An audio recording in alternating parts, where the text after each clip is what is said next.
والسلام على الرسول الكريم.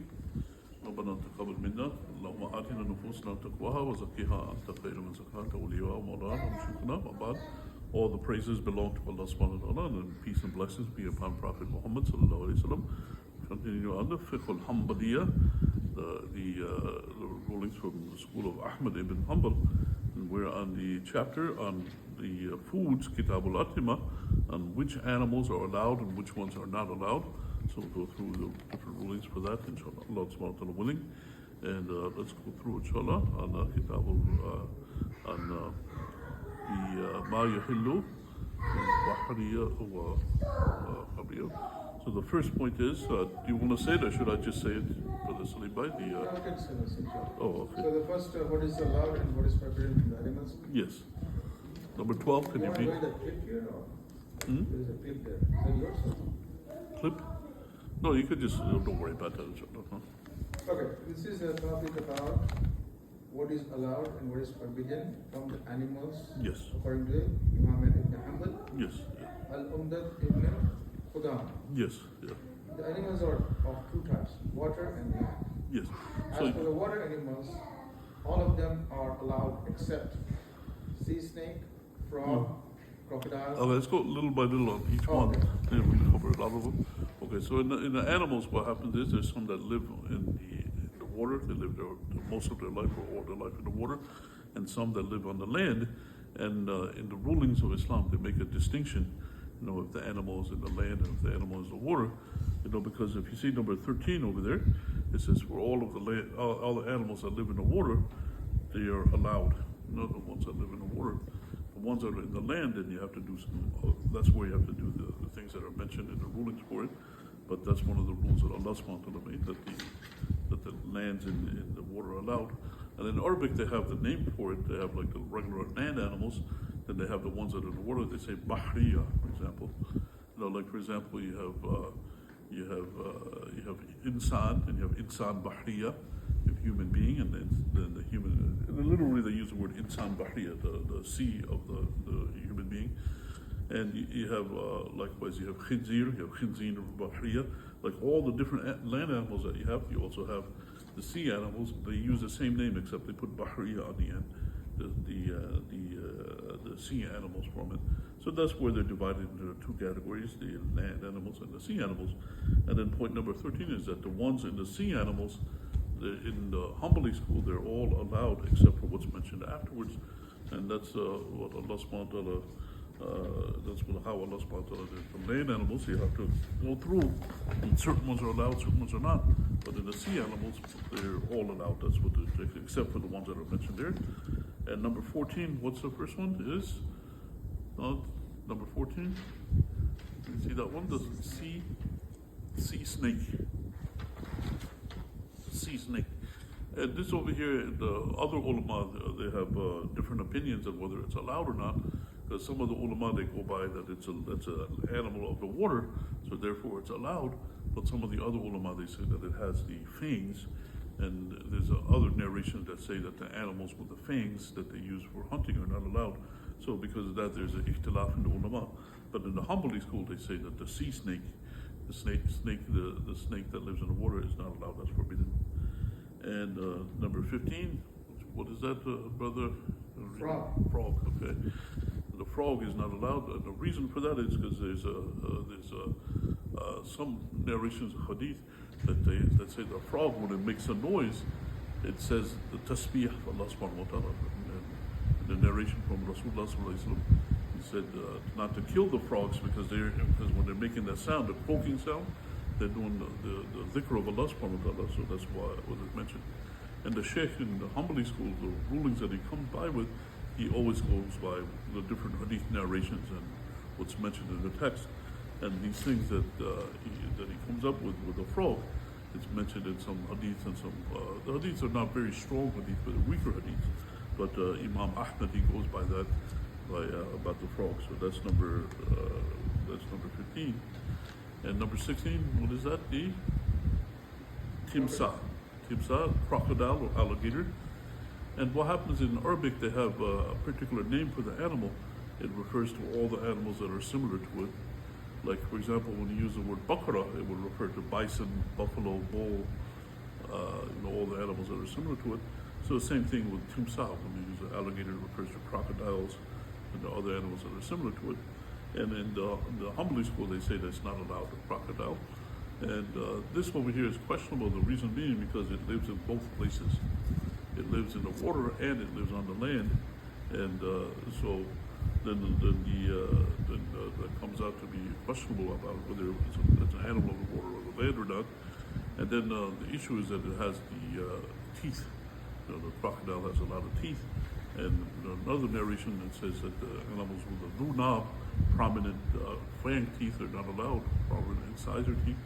So in the school of Ahmad Ibn Hanbal, he mentions that the crocodile is not allowed, it's forbidden. The other schools, the other madhab, they have a different ruling for it. There are some madhab that say that it's allowed, but the Hanbali school, they say it's not allowed, the crocodile. And that's something that's getting very common these days. You go in Texas and Florida, they have crocodile nuggets or alligator nuggets. They sell it in the store.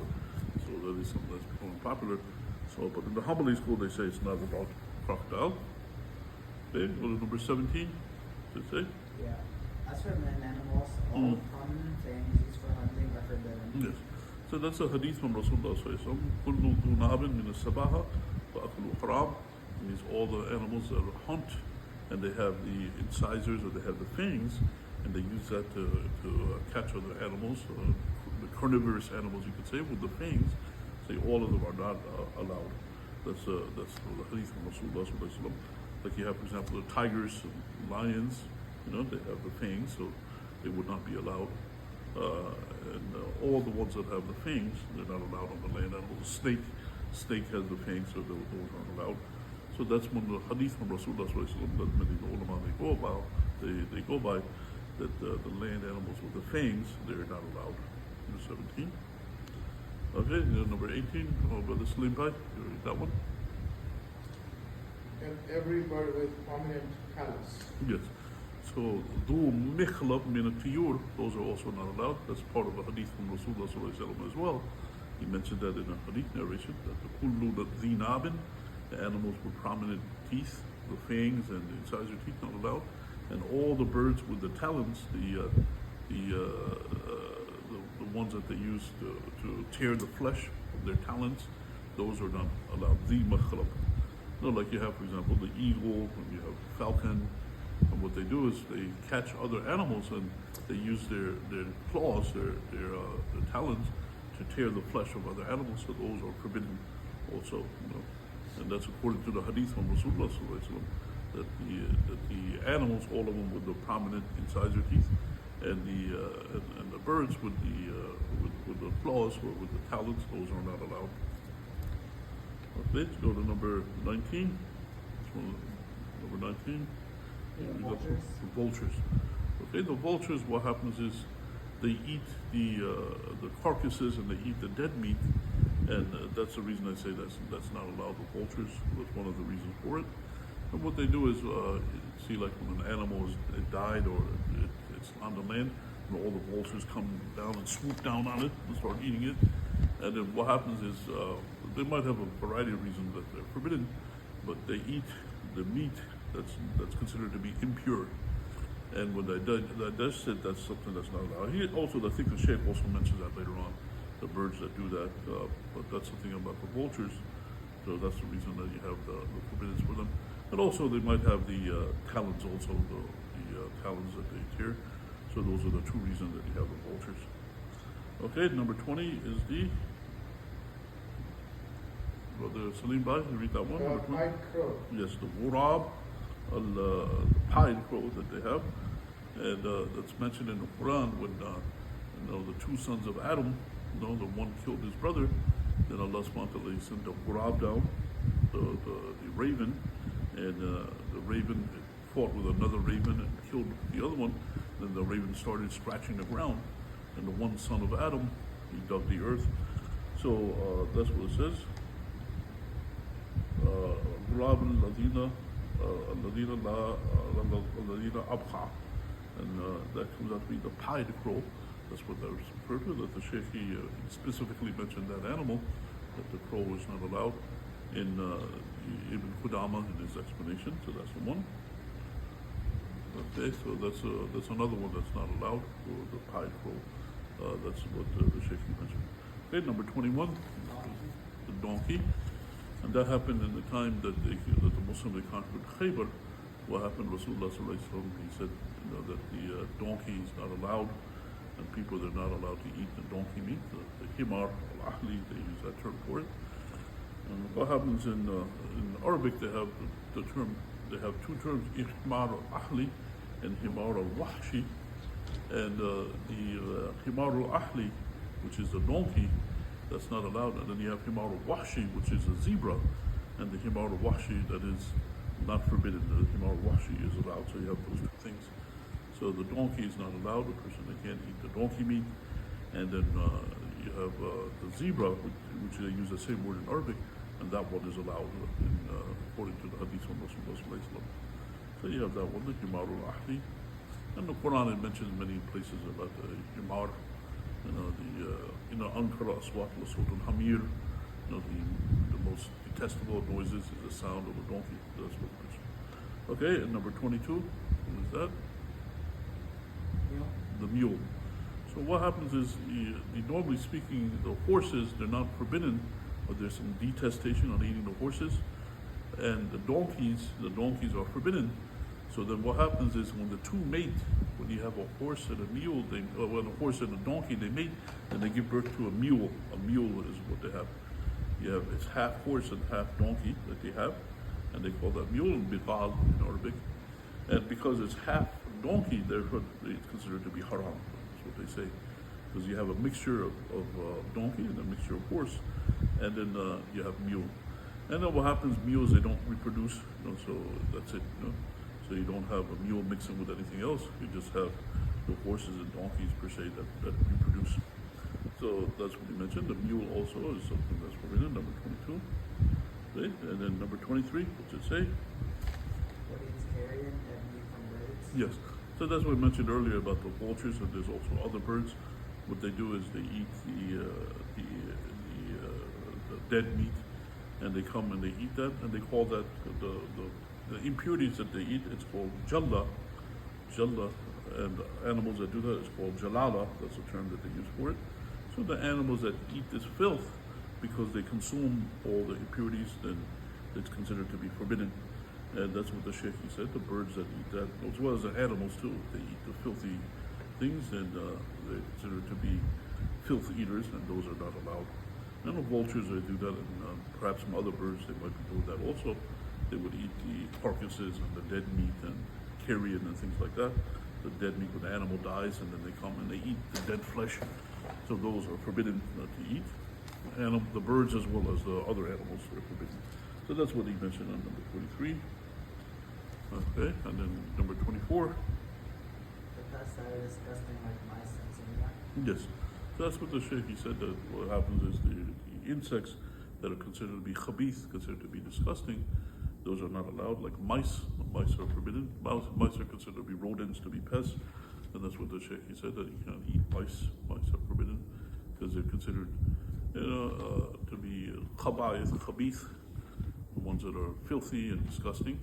And so the Sheikh mentioned that the mice are not allowed to eat those pests. And also the other insects also that are considered to be disgusting, and not to be clean, and not to be noble. That's what the Sheikh mentioned, number 24.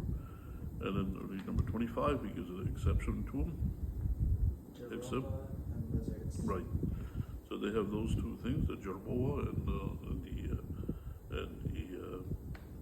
dhab, those are allowed.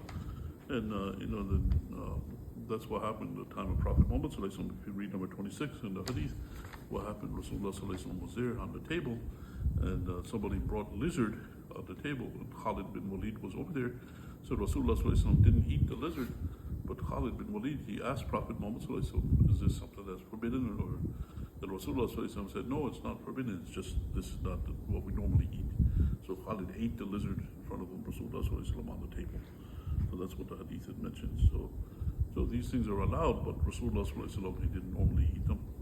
The same thing goes in the world. Sometimes you have some people, they don't eat a particular thing, but it doesn't mean that it's haram, just because a person, they don't eat it. So the same thing goes with the lizard. The lizard is allowed to eat, but Rasulullah sallallahu alaihi wasallam, normally speaking, they wouldn't eat it. They didn't eat it while it was on the table. The same thing goes for the jerboa. So Rasulullah sallallahu alaihi wasallam said it's not haram, and so those are things that are allowed. And that's something that people, they do. If you go like in Saudi Arabia and other places, they have the lizards that run around. So what they do is they catch them and they eat them. And, that is something that is allowed in Islam. It's not forbidden to eat the lizard. So it's in number 20, 19, and number 26, 25, and 26. Okay, and then read number 27. And whatever is besides these are allowed. Yes. So when you look at the animals, what happens is the default ruling is that it's allowed, and then you have to see if there's any hadiths or any texts to say that it's forbidden. So when you have a particular animal, if there's nothing mentioned about it in the hadiths and things like that, then you would assume that it's allowed, not assume that it's forbidden. And then you have to look and search if there is any narrations that indicate that it's forbidden. So that's how they do it in the animals. Allah subhanahu wa ta'ala says, وَالَّذِي خَلَقَ لَكُم مَا فِي الْأَرْضِ جَمِيعًا. Allah subhanahu wa ta'ala, He made for you all the things in the earth. So all the things are allowed by default, and then you have to see if there's anything that's forbidden after that. Okay, so that's number 28. It Number is allowed 29. to eat horse. Yes, number 20. Yes, it's allowed to eat horses. And some of the ulama, they say there's a detestation for it, but it is something that's allowed. Horse meat is allowed, but the donkey is not allowed. So you have those two different things. And sometimes some of the other madhab, they have detestation for it. They have the kira, but it's not something that's completely forbidden. So the horse meat is allowed. It's allowed to eat horse meat, and but the donkey meat is not allowed. So that's what's mentioned. And then number 29, what's the one? Hyena. The hyena, the dhaba. And that happened in the time of Rasulullah sallallahu alaihi wasallam. They used to eat hyena. So that's something, even though the hyenas, they have the prominent incisor teeth and the dunab and the fangs, but there's specific hadith that mention that it used to be hunted in the time of Rasulullah sallallahu alaihi wasallam. And Rasulullah sallallahu alaihi wasallam said it's fine to hunt the hyena. So therefore, the hyena would be allowed because there's an exception to the normal ruling where the animals with the fangs are forbidden. So you have the hyena that's allowed. And then the number 30, it's mentioned reason that Rasulullah sallallahu alaihi wasallam, he allowed the meat of the horse and he allowed the hunting of the hyena. It's mentioned in a hadith narration. And that's how Imam Ahmad Ibn Hanbal, he goes by those hadith narrations. So these are the mentions of the animals that's mentioned in the hadith. And of course, you have the pig. Pig is the one that's very common, the pig is haram. Lahmu khinzir, that's something that's forbidden. But the Sheikh, he's going through things that are more in detail, in the rulings of the different animals. So you have in the rulings of the animals, like the Sheikh mentioned, by default it's allowed if it's not mentioned in any of the prohibitions. And even the hadith of Rasulullah sallallahu alaihi wasallam, he said the worst people is if they ask about something and then Rasulullah sallallahu alaihi wasallam says it's haram because they asked about it. So if they didn't ask about it, then that means it would have been allowed, if they didn't mention it. There's narration that say things like that. So by default things are allowed. Then you got to see in the hadith or the text if there is something that will show that it's prohibited, which is that it's forbidden. Okay, inshallah, so let's stop over here. Subhanallah wa bihamdi, ashhadu an la ilaha illa anta, astaghfirullah wa atubu ilayk. Wallahu ta'ala alam. Allah subhanahu wa ta'ala knows best.